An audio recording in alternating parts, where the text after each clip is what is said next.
Hello दोस्तों, मैं आशीष कुमार आपके हिंदी स्टेनो चैनल में आप सभी का स्वागत करता हूं। डिक्टेशन स्टार्ट होगी 5 सेकंड बाद। स्टार्ट। विश्व स्वास्थ्य संगठन की प्रधान वैज्ञानिक ने कहा है कि कोरोना के साथ जीना सीखना होगा क्योंकि वैक्सीन बनने और उत्पादन में अगला 1 से 1.5 साल लगेगा।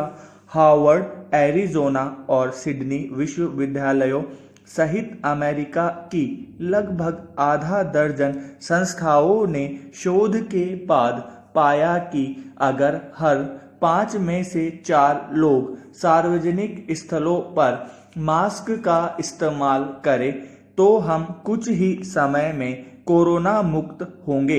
इस वायरस की प्रकृति खांसने और बोलने से धरातल पर, हवा में और वायुमंडल में इसके सूक्ष्म कणों के सक्रिय रहने के काल और दूरी पर किए अध्ययन में इन संस्थाओं ने पाया कि सामान्य कपड़े का घर में बना मास्क भी इस रोग से निपटने में सक्षम है, बशर्ते इसके साथ सोशल डिस्टेंसिंग का पालन किया जाए। आज दुनिया के पास न दवा है न ही वैक्सीन और रोग का प्रसार आधी की रफ्तार से हो रहा है। भारत जैसे घनी आबादी वाले मुल्क में यह स्वीकार कर लिया गया है कि वर्तमान ग्राफ के गणितीय अध्ययन के अनुसार रोगियों की संख्या जून-जुलाई में चरम पर होगी।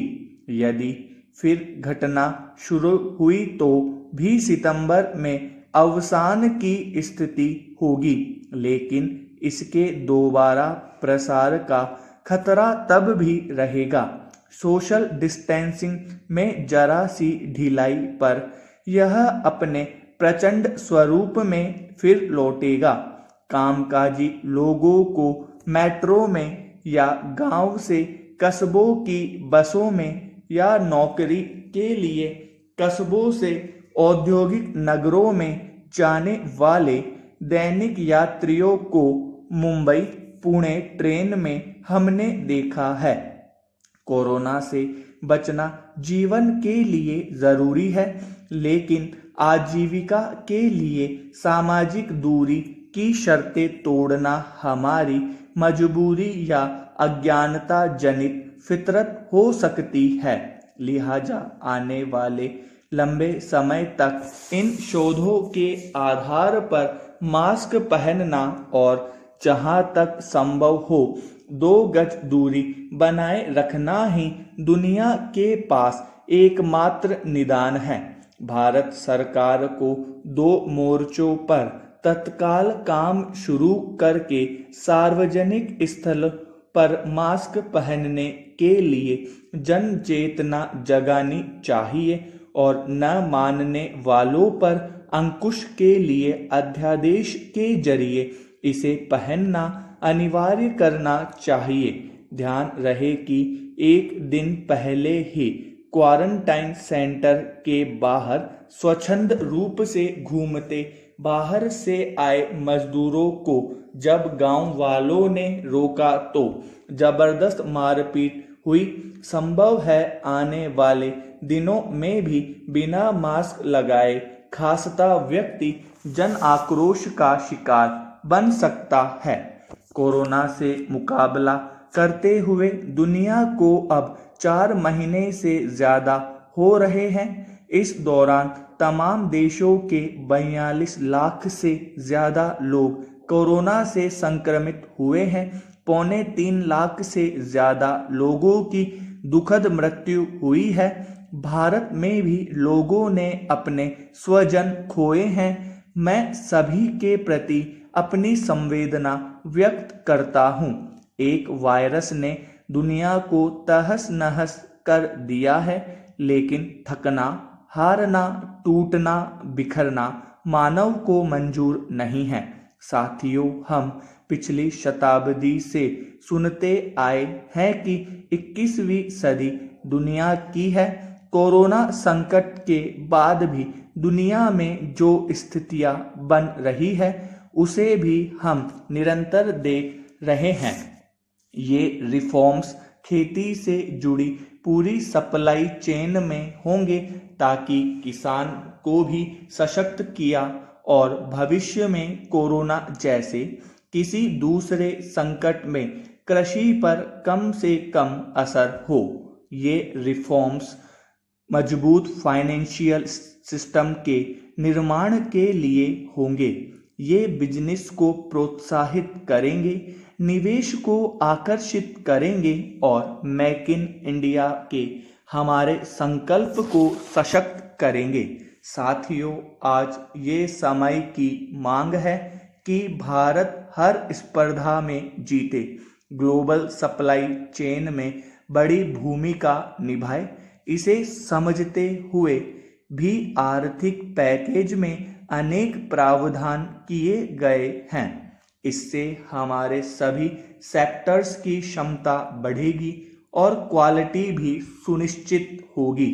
साथियों, ये संकट इतना बड़ा है कि बड़ी से बड़ी व्यवस्थाएं हिल गई है, लेकिन इन्हीं परिस्थितियों में देश ने हमारे गरीब भाई बहनों की संघर्ष शक्ति, उनकी संयम शक्ति का भी दर्शन किया है। खासकर हमारे जो रेहड़ी वाले भाई बहन हैं, ठेला लगाने वाले हैं, पटरी पर सामान बेचने वाले हैं, जो हमारे श्रमिक साथी हैं, जो घरों में काम करने वाले भाई बहन हैं, उन्होंने इस दौरान बहुत तपस्या की है, त्याग किया है। ऐसा कौन होगा जिसने उनकी अनुपस्थिति को महसूस नहीं किया। अब हमारा कर्तव्य है उन्हें ताकतवर बनाने का, उनके आर्थिक हितों के लिए कुछ बड़े कदम उठाने का। साथियों, कोरोना संकट ने हमें local manufacturing, local market, local supply chain का भी महत्व समझाया है।